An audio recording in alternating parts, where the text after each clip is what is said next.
What a week. There's political violence, celebrity confessions, edgy panel debates, and wild new rules. If you missed Real Time with Bill Maher Season 23, Episode 26, don't worry. I've got you covered with a complete, entertaining breakdown of every major moment and exactly what it all means. So, picture this, you tune in and immediately, Bill's walking out to thunderous applause. But unlike the usual zippy openers, he's got a heavy heart. The past week's seen some of the ugliest scenes in American politics, an actual assassination, calls for civil war, and an overwhelming sense that the country's losing its cool. Bill kicks off with his trademark mix of humor and seriousness, referencing the violence and even joking about how, these days, assassins are Gen Z kids posting memes, making the chilling point that violence is now blending with a weird online irony. The news roundup doesn't shy away from big stories. Bill jokes about Congress and the president's rough week, touches on Biden getting compared to Hitler at a D.C., and takes shots at everyone's reaction to new evidence in the Epstein controversy. World events pop up too. Brazil's president gets convicted, and even the Catholic Church hits the headlines with its first millennial saint, which Bill can't resist lampooning with his classic no-filter wit. But the real emotional hook comes with Bill's first guest, Charlie Sheen, the actor and subject of a new Netflix doc. Right from the start, you can feel the history between Bill and Charlie. The conversation isn't just surface-level promotion for Sheen's memoir and documentary. It's Sheen being refreshingly honest about his wild life, the legendary crack while getting blown story, his party exploits, and even how he survived more than most humans could imagine. Bill's not just there for the laughs, though. He probes Sheen about his substance abuse, asking if Charlie's survival made him believe in God. Sheen sidesteps labeling it as divine intervention but admits there was something, a force, that kept him alive. He talks about putting his full story out there, including parts he'd long hidden, thinking it might finally quiet the rumors, but, if anything, stirred up more conversation. That raw honesty finds its peak when Sheen openly discusses his sexuality, confirming past experiences with men and how owning up to everything, drugs, sex, mistakes, even if it brought new scrutiny. Bill draws a sharp distinction between Sheen and someone like Matthew Perry. Where Perry's addiction was marked by sadness, Sheen, even in his darkest days, found some kind of wild fun, which gave the world both worry and vicarious thrill. The two riff on Sheen's impact. How, for a while, he embodied that fantasy of telling off the world, living with consequences everyone secretly envies. Yet Sheen's clear drugs stopped working. The high faded, and what chased him most was that diminishing return, a lesson for any addict watching. As the interview winds down, Bill makes it clear Sheen survived for a reason, and he's ready for his third act. If anyone could pull off a comeback, it's a guy with his unique, battered charm. From there, Bill rallies the audience for the night's discussion panel. Tim Alberta, writer and political analyst, and Ben Shapiro, conservative commentator. The panel kicks off not with policy, but with the chilling present, the assassination of Charlie Kirk, a controversial conservative figure.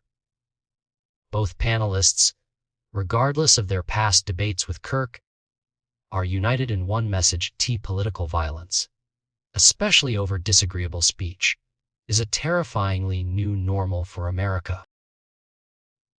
Shapiro reveals a personal side, talking about his friendship with Kirk and expressing horror that debates are now ending in gunfire, not disagreement. That feeling is echoed by Alberta. The two agree the numbers are scary. A shocking percentage of Gen Z apparently think violence is sometimes justified if you're really offended by someone's words. Social media, they agree, is fueling this fever. Bubbles of hate where the only way to win is to silence or even eliminate opposition. Bill pushes them to avoid the blame game. It's not about which side started the cycle, but that both are now responsible for letting it continue. He points out how this escalation isn't just the fringe anymore. When people cheer on violence or excuse murders, if the victim works in real estate or healthcare, society's in bad shape.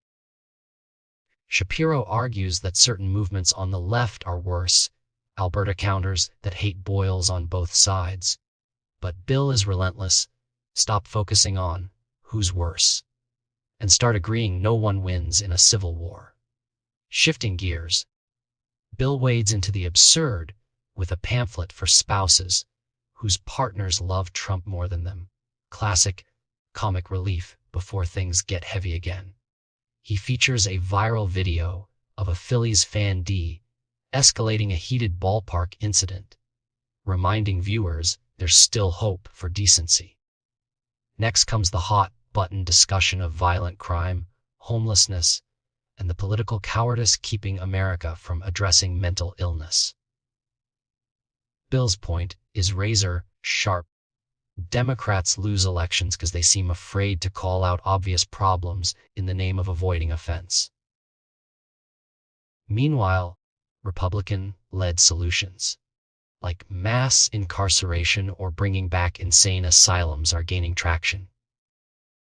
While neither side has all the answers, everyone agrees there's a breaking point coming in major cities where crime, recidivism, and public safety collide. International headlines make their way in as the panel takes on Israel's strike on Hamas leaders in Qatar. Bill frames it as long overdue action, echoing America's no safe haven attitude after 9/11. But Alberta offers a note of caution, reminding everyone of global consequences when you overextend a military doctrine.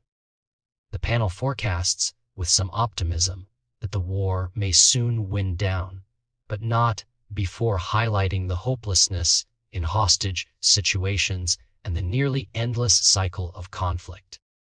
That brings us right to the show's legendary New Rules, where Bill Maher unleashes his brand of hilarious, biting cultural critique, mocking everything from Spirit Airlines bankruptcy to trainers at a French zoo forced to, let's say, fascist a killer whale, and lampooning the over-sensitive reaction to unfortunate restaurant names. But the night's final New Rule hits hard and pulls the threads together. Free speech in America is under attack from both the left and the right, Bill argues, and we can't defend one kind of speech while attacking another, just because it offends us. Trump wants to criminalize flag burning. Some on the left want to fire or ruin people's lives for insensitive remarks. But what truly makes America great, Bill insists, is defending even ugly speech. He warns that countries like Britain have already slid too far, arresting comedians for jokes and assaulting free expression. Bill's message is clear and defiant in the end. Call out the threats to speech, left and right. Don't let America become a place where words are criminal and only approved opinions are tolerated. People have a right to be wrong, unpopular, even grossly offensive. And that's exactly what the First Amendment protects. And just like that, Maher wraps the show, thanking his guests and reminding us, with all the humor and heartbreak, that this wild world we live in is more complicated and more dangerous than ever. So To sum it all up for you, Z Season 23, Episode 26 was a heavy, hitting episode that used laughter, confessions, and raw debate to tackle violence, addiction, politics, and the freedom that makes America unique. It's the kind of show that lingers with you after the credits roll. What did you think about this episode? How are you feeling about where free speech in America is headed? Drop your thoughts in the comments below. And don't forget to like, share, and subscribe for more honest recaps and deep dives into the hottest shows on TV. See you next time.